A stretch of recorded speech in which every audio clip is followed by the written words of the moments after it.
The first time I heard of your product is when his friend introduced it to us. Kinuwento niya sa amin yung naging effects sa kanya ng product nyo. He is diabetic and he was hospitalized because he is partially blind already. May gangrene yung lower extremities niya. And na 50-50 siya sa hospital. And then, he took complete 8 capsules a day, yung initial. Yun ang prescribe sa kanya. Actually, doctor doon daw yung sa kanya eh. Yung nag-prescribe sa kanya, it was also a doctor. So, pinescribean siya ng 8 capsules a day.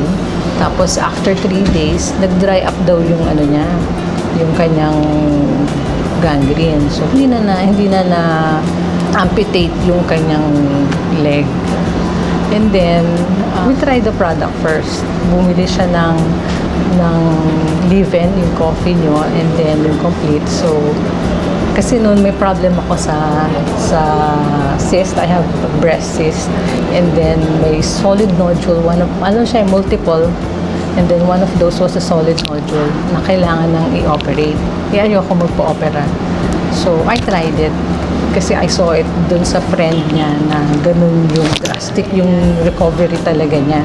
So, I tried it for yung 1 box lang muna. 1 box is 30 capsules lang. I tried it.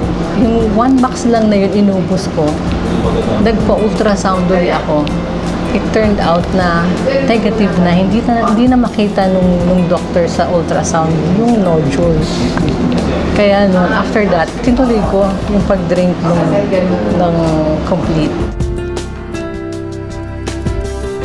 It was a vehicular accident that happened October 3 in Daanghare, Alabang, Cavite area. I was driving all alone. There was this. I had that accident. And the next thing I knew, wala na akong malay noon. I ended up here at San Juan de Dios Hospital at the intensive care unit. I didn't know what was happening. It was really painful. And then yun nga, nawalan ako ng malay. Well, in a way, I was in comatose. He was in the ICU for 9 days. So, wala talaga siyang memory about yung nangyari sa kanya. His brain was swollen. Yun ang sabi ng doctor, swollen yung brain niya. Ang sabi ng doctor, it will take 6 months daw para makarecover, to remember. Sabi ng doctor. Noon sa ICU, hindi alam nung mga doctors. Pinapainom ka siya nung complete. Kasi siya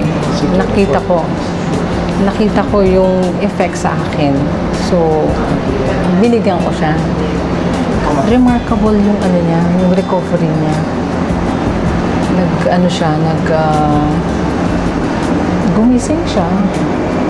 Tapos, nagulat din yung doctor niya sa recovery niya na parang biglaan. So, hindi na siya hindi na nag-operate yung doctor. Hindi na kinailangan ng operation. Sabi ng doctor, maswerte siya.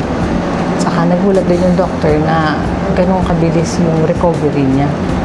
Kasi nag-swell down yung swelling sa brain niya. He stayed there for 2 more weeks sa hospital niya. Pero during those 2 weeks na yon, nag-improve yung memory niya. Nakilala na niya ako, alam niya yung pangalan ko, alam niya yung pangalan ng mga anak namin, pati yung mother niya, alam niya na yung pangalan. It started sa mga names. He can even text. Naka-text na siya sa hospital, nagulat kami nung nakakatawag siya. Dati nung hindi niya ma-recognize kung ano yung cellphone. Hindi niya alam kung ano tawag dun. Kasi I believe na kaya kahit 2 capsules So kahit na basta regular lang, na continuous din yung intake niya nun, I believe na makaka-recover siya. Saka dati may complaints of headache. Pag medyo late na during the days, masakit yung ulo niya, masakit, saka malabo yung mata niya.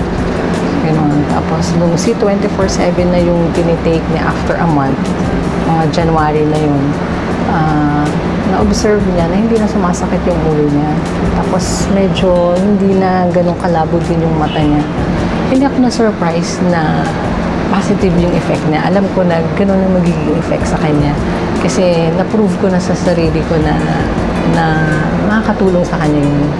So, kumbaga, waiting na lang. Yung time na lang will tell. Yun na lang inaantay ko, yung time na dumating na makaka-recover siya, na mariregain niya yung memory niya. Ngayon, unti-unti, up to now, nagtitake pa rin siya niyan. 3 times a day na, yung C24/7. Well, I'm glad na merong product na C24/7 na food supplement na that can help us, especially my husband, to recover dun sa temporary na memory loss niya. Doon ko lang nalaman na all the time, the reason why I had a very fast recovery, it was because of this product of AIM Global. And I knew for a fact, yes, okay, I should have died. That was given. I should have died. And I know the Lord gave me a second chance in life. The important thing is I'm back. I'm back with my life because of the Lord, and I have a strong life, a new life, very strong and very happy because of C24/7.